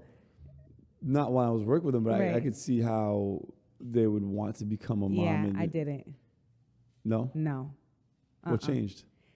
Nothing. I had like a oops baby. We had an oops evening, right? I mean, whatever, but it happened, and then we were just grown-ups about it. Yeah. You know? I had never had an oops baby. I had never had an oops. Right. So I was like, what the fuck is this shit? Yeah. And so when stepped up to the plate and was like, let's go. So what was it like when he was first born? Man, I think for all of the non-parents in the world, I know everyone says that, but like, you think you love somebody. You really do. And if your mom or dad or anyone who loves you deeply and known you since you were little, like, they're a little crazy, I kind of understand it now. I'm like, this is why my mother drives me nuts. She can't help herself. You can't help it. It's like, I love his father. I've been in love before. I've never loved anybody like my son. Like, I can't even explain it. It's crazy. Yeah. I mean, we were talking about hearing the baby cry earlier. And my boobs were hurting. Yo, my boobs. I was like, oh, I feel that. Yeah, it's crazy. It's biological. Yeah, it's nuts. The connection is it goes beyond the it's touch. Jeremy, I don't think about this. Is there anybody in the world, maybe your twin brother, but I don't even know, like, that you would fucking do like a back-to-back life sentence for? I don't know. Right. You have to think about that. There's no question. If it's like my son's life or everybody in this room, you guys better run now. Yeah. Because you're done. Like, it's happening. Not even like a question. And that's never been, I never understood that. And so when people say that, it's not bullshit. It's like it's a little crazy. It's a little crazy. Let's go into a little lighter note. He's like, I don't know if my balls are tingling right now. It's out of fear. Let's go into something lighter. What do you do for fun now? You know, like back then. And it's funny. I'm gonna say this because we both come from nightlife. Yeah. I'm trying to figure out what I like to do now because I no longer work nightlife, and I used to. I mean, I think we all kind of, if you work nightlife, kind of there's a time in your life where you absolutely loved it. Yeah. I absolutely was in love with going out, having fun. My friends were all out. I loved it, and then it comes a time where it's no longer fun anymore. I'm trying to figure out what I enjoy doing. And I enjoy Outsiders. I love doing that, but I'm trying to find stuff I love doing outside of that. Right? Yep. So it's been kind of like I love going to concerts and music now. Right? That's kind of what I think is my thing. Yep. What do you do? I think you and I share that for sure. Like, big music heads. Yeah. In Atlanta, we had the little house like set going. We were like, let's go. That's right. I think once you're like a dancer, you're always a dancer. I still love a party. I just don't love a party till 4 a.m. Like, I'm not trying to do that. Give me a good day party. But also, I'd rather have like and hang out with people I like. People I like. The people around me is huge, Big and deal. it's always kind of it's how I create longevity in what I do is like, you know, having people around me that I enjoyed being around. Right? But the music has to be good. I can go somewhere I know nobody and the music's popping. I don't think that goes away. No. I don't think that goes away. I like I said, I was just in LA and we had like a little brunch, and generally the music isn't that great in LA. Like, no shade, but I was at an amazing Black-owned restaurant, and they had like the 90s R&B set, and I was like, thank you, the A and the B sides. I'll tell you, the last time I danced all night and left the place was Kate Tronada, the DJ set. You told me that. And you're so happy how tired you are. Like, you're so happy. And I left soaking wet. I love it. And I hadn't done that since years. A long time. So that's what I do for fun. So that's kind of what you... Bike ride, yeah. Well, you just started riding again, or now, right? It's warm now. I'm not a cold lover. Right. So you would say hang out with friends, social settings. Old people, you. Yeah, me, old people, and me, right? I appreciate old people that. and you. And me. Yeah, make time for this, young folks like us. Let's see what else I have. What are your goals and dreams? What are my goals and dreams? I know it's really generic, but like, one, what are your personal goals? I know what your business goals kind of are. Am I touching it? No, I thought I was touching yours. You can move it. So what are your I feel like your business goals, I might have an idea, unless you want to elaborate, is to grow this agency and remain being kind of your own boss and a creative and dictating stories, right? Yep. Yeah. Even though I'm very serious about being wealthy, and I'm going to say this, I'm happy that this is being recorded. Like, I'm very serious about it. I refuse to die until that happens. until I leave my son a ton of fucking money. And aren't you starting other than Colectiva? Mm-hmm. I said it right? Yep.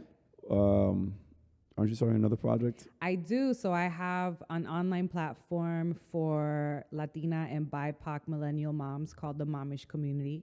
I actually just came back from a conference all about moms. It was odd because it's like not the fly party scene, but interesting.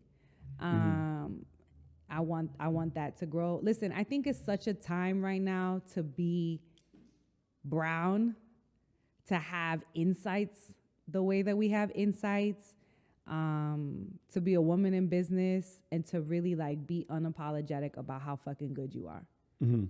And I'm not against taking a job. Like somebody wants to offer me a whole ton of money. I've never been against it. How would you feel about? I'd keep my agency though. I can do it. Okay. I'll do all of it. And are you still doing the bakery thing? So my partner and I, we started a small baked goods business, it's small but growing. It's for those people who are thinking about starting a business with their partner. You got to be really clear about it. Their significant other, their partner, their spouse. I don't know if I would want to. It's tough. I would like that clear separation so I can, you know, if I'm going to need to vent about anything work related. Yeah.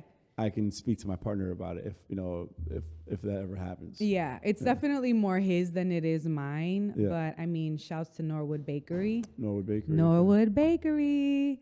Delicious cookies. It was the neighborhood where I got my first apartment and where he grew up. And we lived on the same block.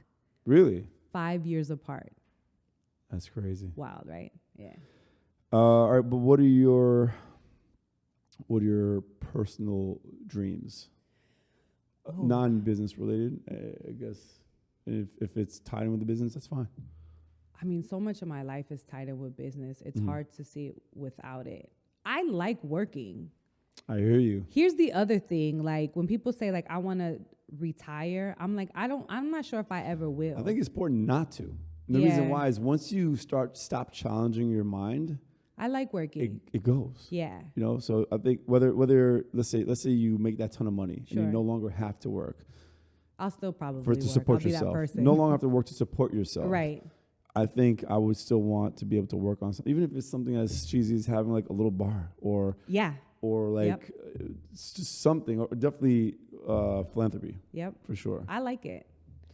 I agree. And I guess traveling, longer. I don't know. That's like a personal goal. I love traveling and I want to continue to travel. So I'm doing that for livelihood now. I know. You're smart. I love it. I've always done stuff that I love doing. Yeah. Like I love nightlife. Then I end up no longer liking it. So what I like doing, be active and traveling outdoors, and I've been fortunate enough to making it happen. Proud of you, buddy. Thank you.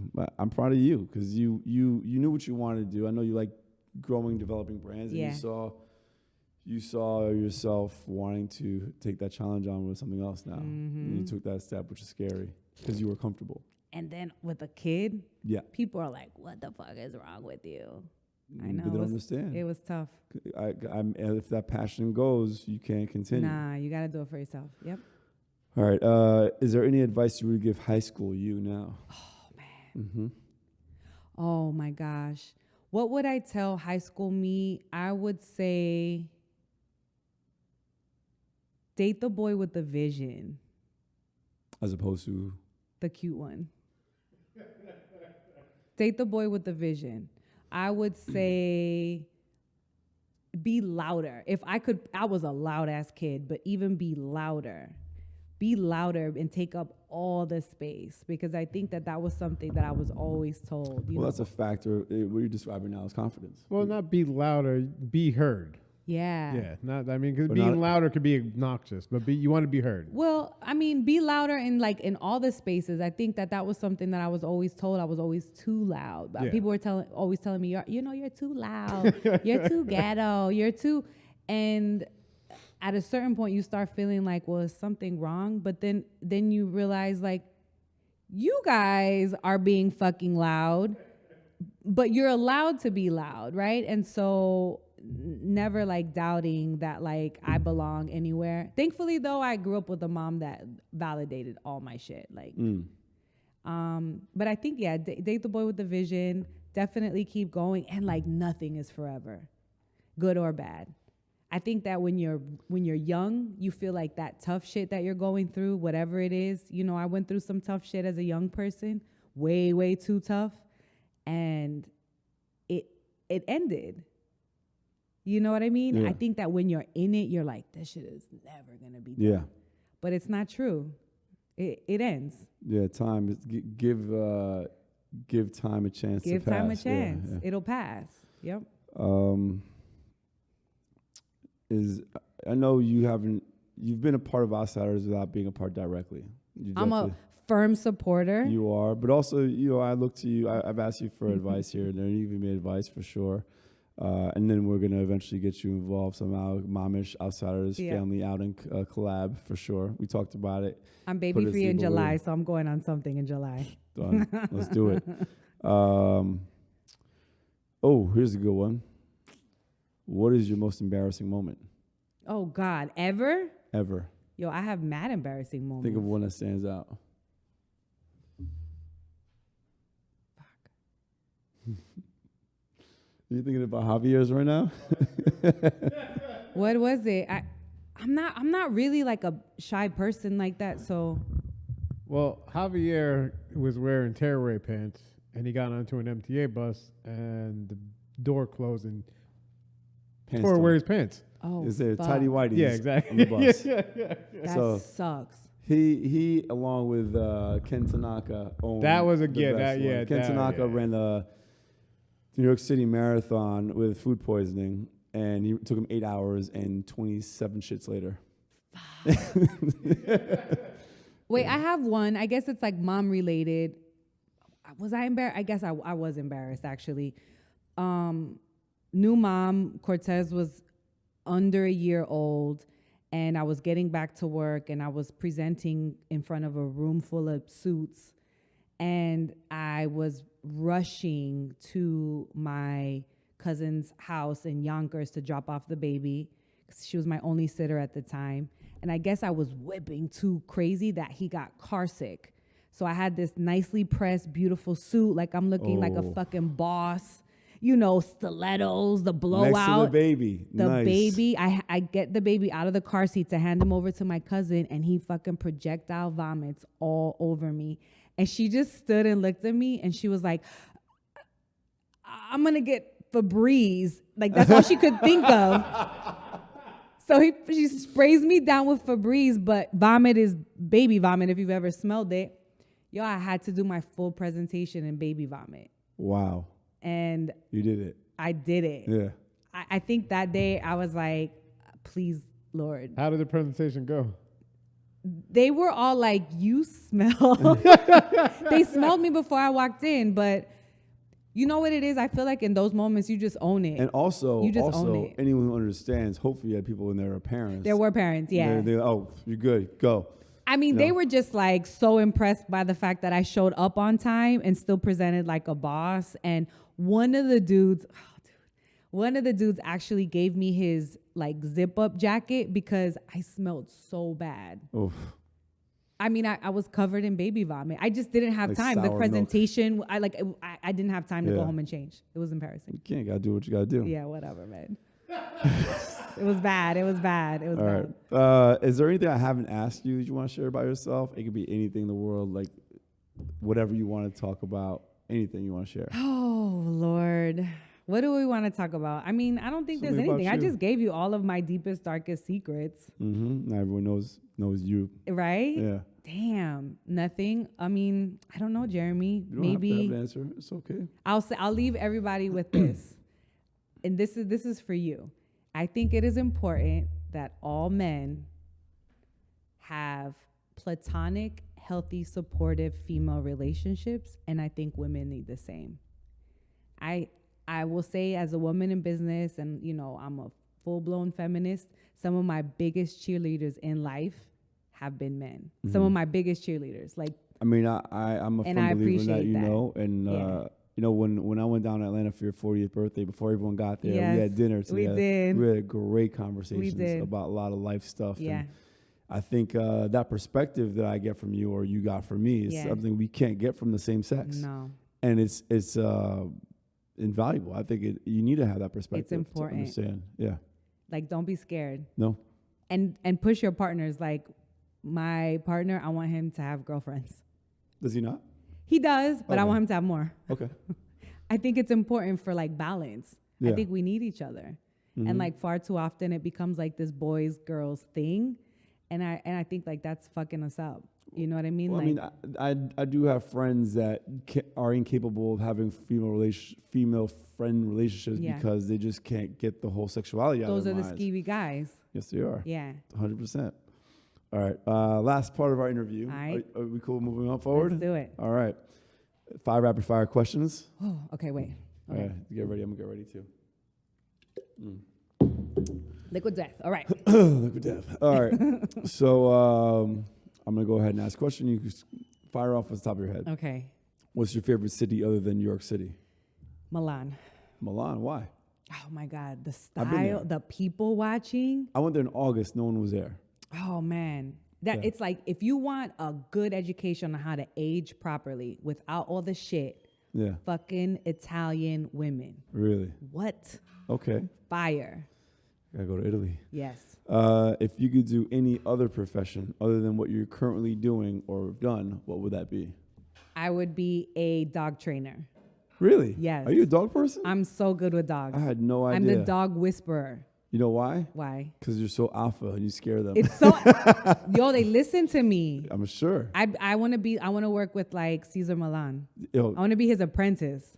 I've watched that show before and I'm it's so true. alpha. You're it's so like, stupid. It's like that energy you portray. And he's trying to explain this to people who don't have it and they're Energy. getting walked all over. Yep. And just walk in there like it's like training dogs is like business.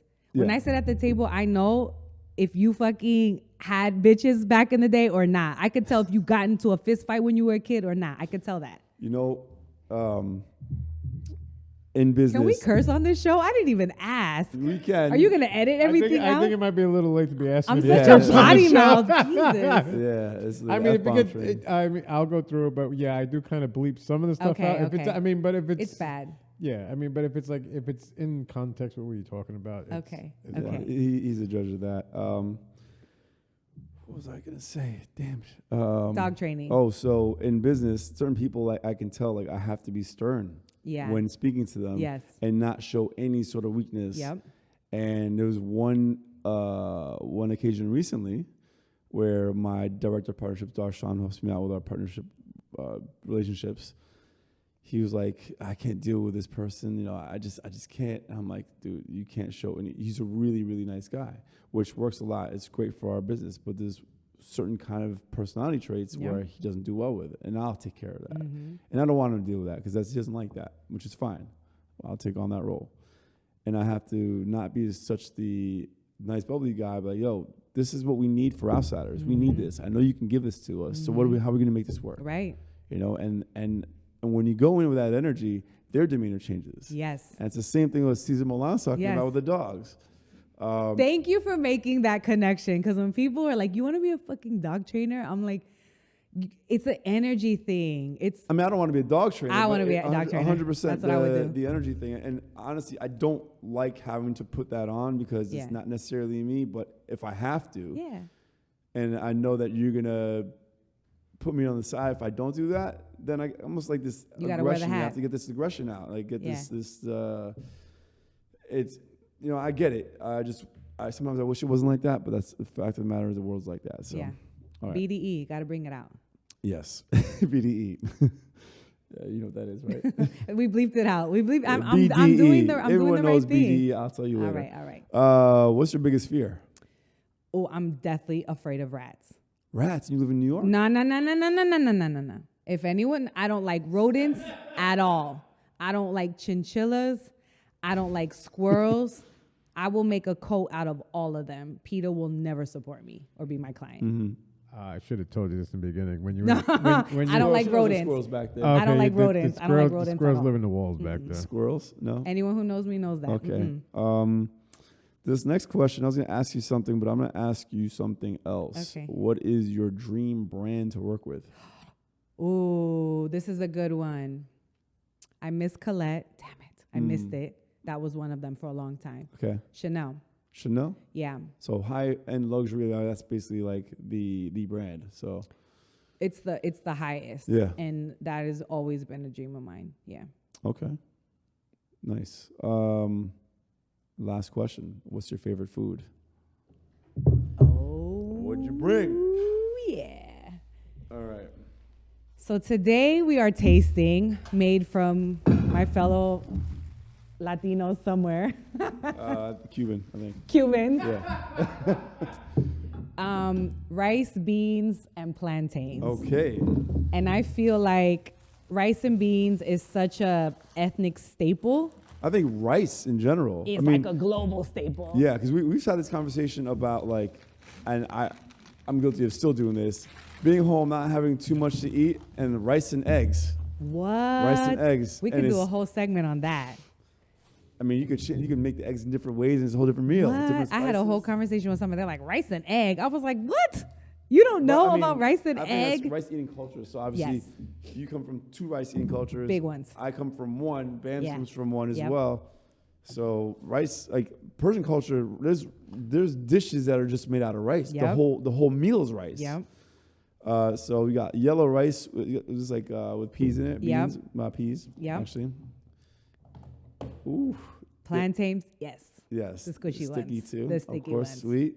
And then And red the beans. All right, serve it up. And this just feels like home. It feels like I could eat this every day of my Let life. me ask you, when you serve, you put the rice, do you put the beans on the rice I do. or on the side? I do. You put on the, But there's side people. yes. No. I don't know. I I don't know put those it on people. top. I mean, I grew up with tons of Latinos. Like, Bams is half Puerto Rican. A good friend of mine I grew up with, we both know Mark. I used to go to his mom's house, and I used to like stay longer so I could get some food. She used to make Yes. amazing wings, plantains, rice beans, and Yep. put the beans on top of the rice. I don't know those side beans people. I don't know about those people.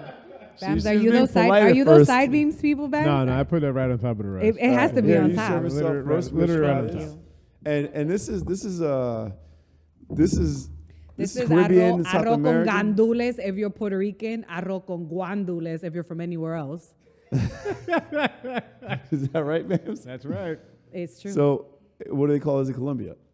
Arroz con guandules. Guandules? Yeah. I didn't know that. I thought it was gandules, but that's because I grew It's up Puerto in, Rican. Yeah. That's so Guan. funny. So you spell it Guan. Yeah. So you say. Here you go. So says the Puerto Rican in the room. All right, So so you gotta you take say. 3 of those. You gotta Oh, I need to get my. All right, here you go. And this always feels like, I don't know. It's just never the wrong thing. You can feel like sushi. You can feel like certain things, but Well, this like, is comfort food. No, right? This is yeah. Rice and beans is comfort food. and like, I feel like also if you give this to anybody who grew up in or around like a Latin neighborhood with Latin people, it's become like their staple. It's like, oh yeah, rice and beans, let's do that. Well, it's funny. I was thinking about like, unofficial. when okay, so you didn't have time to go get this. I got this for you. Thank and you. when you asked me Yeah. to get you rice, beans, and plantains, Yep. automatically someone who doesn't know the culture wouldn't know to ask questions I asked you. Yeah. I asked you white or yellow it's rice. so funny because I black or was red about beans. to screenshot it, and Yeah. I was gonna screenshot it now and post it. I was like, I love that he asked this. But This the is why thing he's is, my like, friend. it's because it's grew not up my with Latinos. it's not my biological culture. It's not. Yeah. But it's my culture from where I grew up. I grew up Absolutely. with all my friends. A lot of Absolutely. my friends, and I know it well enough to know. Like my Cuban friends would have said white rice and black beans. Yeah. You know. When I'm in the mood for that, I'll have that also. Like I'll take it. It's Right. just if I had a choice. So how often do you make this for yourself at Weekly. home? Really? Hello. I don't I'm raising a Latino kid. My son is okay, Colombian, Chilean, and Dominican. Get that. Okay? Mm-hmm. And you've seen him. He looks like an Italian kid, which is the weirdest thing. He looks Italian. And or depend. If he's in River, he also can look Jewish on times. Mm-hmm. But I just feel like so there's a saying in Spanish where it's like where there's rice and beans, there's food. Uh-huh. And it's true, like you can feed so many people off of this, and like you could feed a whole family just off of this. Yeah, and it's super cheap. I mean, when I want a quick meal, I'll make I have a Persian rice maker, so that makes What the fuck is a Persian rice maker? It's a rice cooker, but on the bottom, you know that crispy rice, gong gong, they call it. It makes it? Yes. I need that. It's crack. And sometimes I make just enough just for that. Wait, so how about Chris, the anti-Dominican, shouts to my boo, doesn't like freaking concon. It's concon or pegao. We call it Farsi, pegao. Puerto Rican. I know that, yeah. Yeah, I love it. Because you know my cousins are half Persian. I didn't know that. Yeah, I have cousins that are half Persian. They're Colombian, half Persian. No, I think you actually and they did speak something. Spanish and Farsi, yep. Really? Mm. But, oh man, that's like my favorite part. There's entire restaurants that just have that separate. There's So dishes, you can order it as a dish. All right, the Dominican spot that I showed you Yep. in the back of the bodega over there. You go in the back over there, and she'll have the tray just yes, over. Just the the tray. pegao with Yep. just It's like on the the- sauce. Yep. It's on the menu in Persian restaurants. It's my favorite It's on the thing. menu. It's an appetizer. That makes me so happy. Yeah, this is so Chris says good. that's not properly made rice. I'm like, come on, babe. He doesn't like it. I don't do my father. favorite My thing. father will burn the rice on the stove just to get On that. purpose, On yeah. purpose. I'm coming to your On house. purpose. So this, I want the Persian rice I'm gonna maker that send I've it to never you. heard I got of it this. on Amazon. I'll send it to you. Is it called like a Persian called rice maker? It's made by a company called Pars, which means Persia, I think. And you can get different sizes, but it basically you need put this the thing. water, you put the rice, you put the salt, you put butter, oil, all that stuff, and then you turn it on for an hour, and then you're done. You have rice, and in the bottom you have perfectly crisp. Dude, no way. It's amazing. I need that thing. Because Yo. the other regular like rice No. cookers, it does cook it perfectly. This is perfectly plus that. I want the plus. the plus, but it's like I want super it's greasy. my favorite It's thing. amazing. Oh, damn! We should have gotten that. That's what I should have ordered. Next time. I still want to do a show on, and probably not on Inside with Outsiders, 'cause it's not related, but I want to do something about nightlife as a school. And I've talked to a couple of people about it. We should have a round table. That's this whole stuff. Bam is don't put more ideas in it. But that's an idea we already spoke about. But we're going to do some more of like a casual lounge type of approach. Let's do it. And talk about that stuff. So anyway. Important. We've Well, been here listen, as long as we have bottle service, we're good. Well, okay, yeah. Bring some of your bottle waitress friends. I don't have any Call Bianca. anymore. I don't even know where she's at. I don't have any anymore. Bianca's basking in the sun. She retired for sure. She doesn't have to work a day in her life with all those properties. You know the like chisme about her, right? We can't record. There's no way. I can't talk about it. We'll talk about it afterwards. Okay. Listen, I'm always happy to see you. I'm really okay. happy to have you on the show. We're gonna do some more stuff because I know you do a lot. Absolutely. You have your own podcast. Want to shout out your podcast? Oh, The Mama Show, which is streaming on Apple Podcasts, Spotify, and all of like the Android Streaming. network. You use Red Circle to stream all your stuff? No, I use Anchor. Okay, all right, Yeah. yeah. All right. Well, So if you want to learn, if you want to hear about real mom stories, meaning like we curse and we talk about sex and we talk about dicks or vaginas, because I've had some same-sex moms on there. Like we talk about, you guys just met me, so you know the type of podcast I'm about to have. yeah. Wait, do you do video too or just audio? It's video and audio this So you're on season. YouTube? This is the first season that's nice. going to be video and audio. So it's also going to be on YouTube. Sweet. Hell yeah. I'll send it to you guys. Nice. Well, Catch me outside. let's talk some more. We're gonna be talking a lot about different collaborations and Yes. just being friends in general. So Outside. I'm trying to cut this short because I want to eat this. Okay, This let's is do so it. good. Let's do it. Let's get you back on here for some other stuff. Okay. Thank you. Thank you. Shout out Momish. Shout out Susana Hey. Cardona. And yeah, thanks for tuning in. Thanks for being here. Thanks, guys. Peace. Bye.